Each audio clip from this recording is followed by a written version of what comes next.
Hey, what's up guys? I'm Aesah. I've been rank 1 every set since 6.5 and I stream daily on Twitch. I want to make this short video to clear up some of the misconceptions that I hear from my Twitch chat about set 8 while I'm playing on the PvE.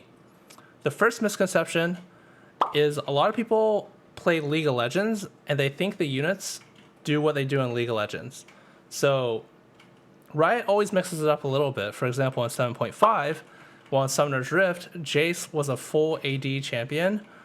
He was an AP champion in 7.5. But in set 8, Riot really pushed the bounds, and a whole bunch of champions are not what you might expect. For example, some champions who are traditionally supports, such as Yummi, Soraka, Lulu, and Leona, are all pure AP champions. The only thing that these guys do is damage. So I see a lot of people try to put a whole bunch of tank items on Leona and then frontline her, but again, you have to read their abilities. Leona only does damage, so she's not a good frontliner. Some other champions that might subvert your expectations are Viego, Talon, Wukong, and Gangplank. These guys all build AD in League of Legends if you play Summoner's Rift, but in set 8, all of these champions are AP. Make sure you do not put AD items on a Viego, otherwise you're in for a bad time. A few other champions that might subvert your expectations are Yasuo. If you're playing like vertical duelists, Yasuo's ability, most of his power budget is in his crowd control, so you generally don't want to be carrying your Yasuo. There's an augment that gives himself 75% Omnivamp that can turn him into a carry. And of course you can carry any duelist as they get attack speed in a pinch, but ideally you're not carrying your Yasuo. Some other units are Ekko is a pure tank, whereas of course he generally isn't if you're familiar with Summoner's Rift. Riven is also mostly a tank, and Nasus, who you might expect to be a tank, is actually more of a melee AD carry. Again, just make sure you read their abilities. For example, if you read Nasus's ability, all he does is he has Nasus Q from Summoner's Rift. He just nukes his target for a lot of damage. It does put a attack speed slow on them, but yeah, just read the champion's abilities, and don't take what you previously know about League of Legends to assume what they do. All right, the second tip I have for you is Infinity Edge plus Jewel Gauntlet. I have people telling me all the time to build Infinity Edge plus Jewel Gauntlet, but this does not work anymore. In set 7, and every set before then, Infinity Edge had this overflow crit, where each point of critical strike above 100 becomes crit damage. So basically, if you overflowed your crit, for example, comboing Infinity Edge plus Hodge, it basically turned into like flat damage. For example, if you had Hodge by itself, the crit portion on it was not very useful. But if you combo with the Infinity Edge, it overflowed and basically turned into straight percent damage, which is what crit damage is, since you crit 100% of the time. In set 8, Infinity Edge and Jewel Gauntlet does not work together. In fact, they do very similar things. This is damage from an ability can critical strike. This is the main benefit to both of these items. The only difference is one of them gives you attack damage, and the other gives you ability power. But again, the main benefit of them is allowing your abilities to crit, which they cannot do in set 8 without one of these items.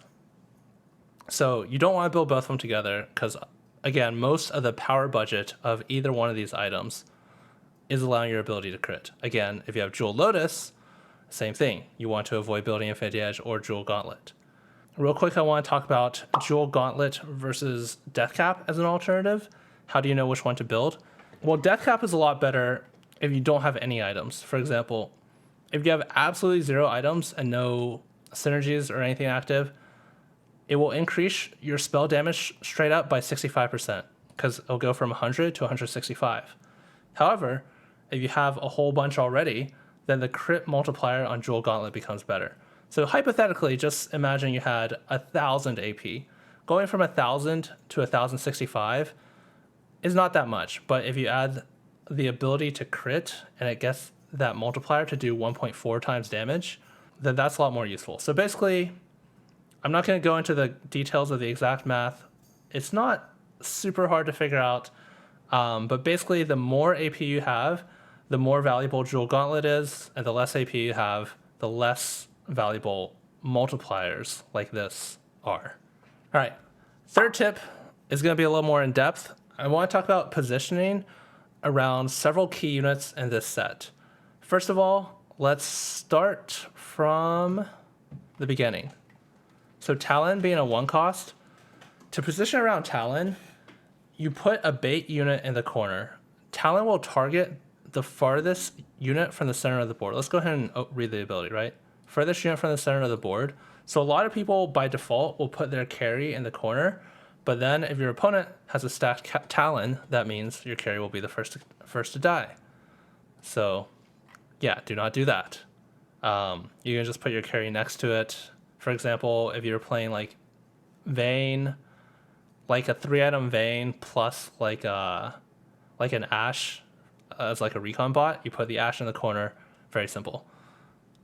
The next one I want to talk about happens quite a lot. So you have to position on both sides of this. It's Sejuani and Ekko. This matchup happens very, very, very often in the late game because these are both very commonly played frontline units. The thing is, Sejuani needs 100 mana to cast, while Ekko needs 75. So what usually happens is the Echoes will cast first. And what Ekko does is he dashes behind the enemy unit and taunts them. So if you have your Ekko in front of an enemy Sejuani, you'll dash behind and taunt the Sejuani and she'll ult backwards. And same thing, you have to make sure that when you are playing Sejuani, to make sure you position it away from the enemy Ekko. Otherwise, that'll happen to you, where the Ekko will taunt your Sejuani after rolling past her, and then she will ult backwards. Sejuani's ult is pretty big, so it'll still hit the front line, but it will not hit backline if that happens. Again, this is really important as it happens, this matchup, I would say like happens almost every single game you play. The next one is positioning Leona. Again, as I mentioned earlier, Leona is a DPS unit. Her ability is pure damage. It does not give any tank stats at all. Do not solo frontline your Leona. But I also want to talk about how to position her to get the most use out of her ability. Basically, Leona has a very long cast animation, and whatever unit she targets, she will do a ton of damage after that cast animation. So you want to make sure you target your opponent's main tank. If they're playing mech, it's very, very, very important to target your opponent's mech with Leona if you can. Likewise, if you're playing mech, it's very important to not get it targeted by Leona. Even if it's a frontline mech, such as Jax or even Set or even a Leona, you might not want to put it on the front row just to avoid the possibility of this happening. Another thing is Leona's ult will go through Fiddlesticks Corrupted. Like she'll lock on to Fiddlesticks. After Fiddles comes alive, she'll still be locked on.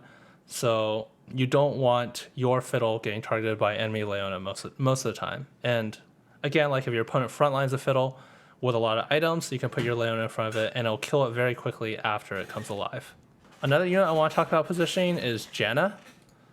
Janna gives a buff to all the units around her, similar to Randuins or Keepers from previous sets.